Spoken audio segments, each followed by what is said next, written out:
This is your Daily 5 for Monday, October 20th, 2025.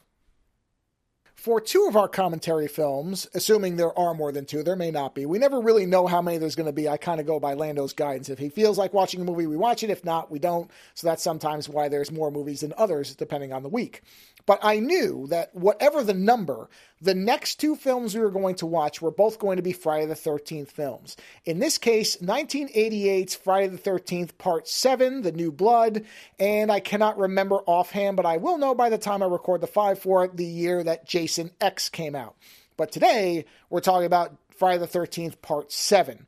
Now, one of the things that, and I'll probably get into this on the Friday show, one of the things that's interesting about the Jason movies, or the Friday the 13th films, is that they don't follow the normal trajectory of the kind of big tentpole horror franchises of this era.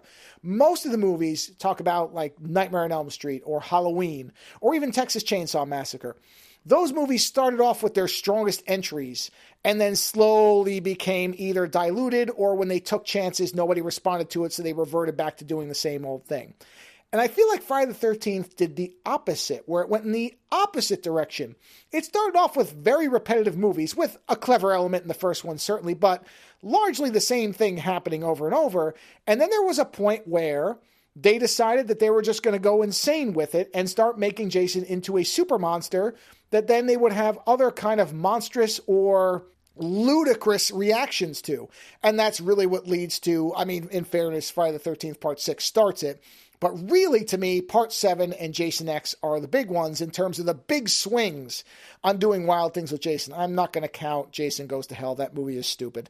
But in 7, Jason is now a super zombie. And I don't even know if this is spoilers. I mean, this movie's been out for so long. 88, what is that? That's, we're going on almost 40 years. So what is it, 37 years that movie's?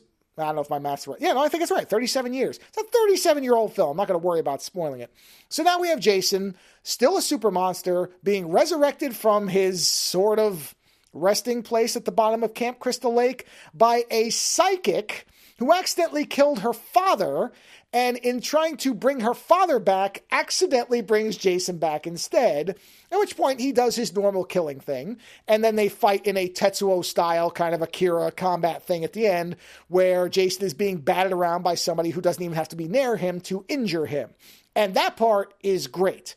What is confounding about this movie, and this is well documented, so this is not me breaking any new ground or giving any trivia that you would know if you're already into this stuff, is it is so strange that Friday the 13th Part 7 is edited to get rid of most of the gore effects outside of Jason himself, who looks amazing. This is by far the best Jason's looked in any of the movies, including any of the newer stuff.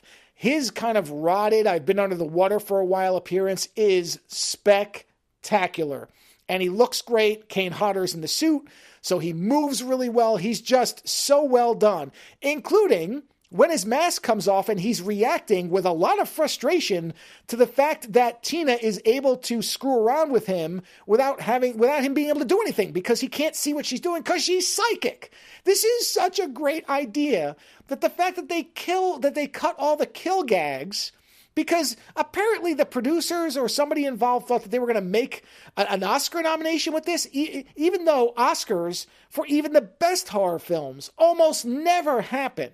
This is a level of self-delusion that is really impressive when you think about it. So it's a real shame because it does weaken the movie overall because the cuts are so harsh and so obvious that it feels off to you. Even if you didn't know that there was supposed to be more blood and gore in this movie, you would sense it by the way that the scenes unfold.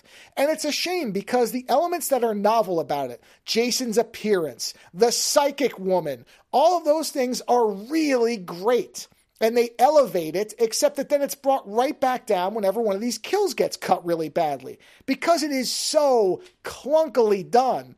And unfortunately, from all accounts, the footage is lost. So it's very unlikely, unless somebody finds this stuff somewhere, that we'll ever get a restored version. So it's a real shame because what ends up being the result is a fundamentally flawed movie that has really smart, clever, interesting things that are completely shattered by dumb decisions made by people who, what a surprise, weren't actually the creative ones involved. So Friday the 13th Part 7, I would say it's worth watching. Just be aware that it is a highly compromised film. Later.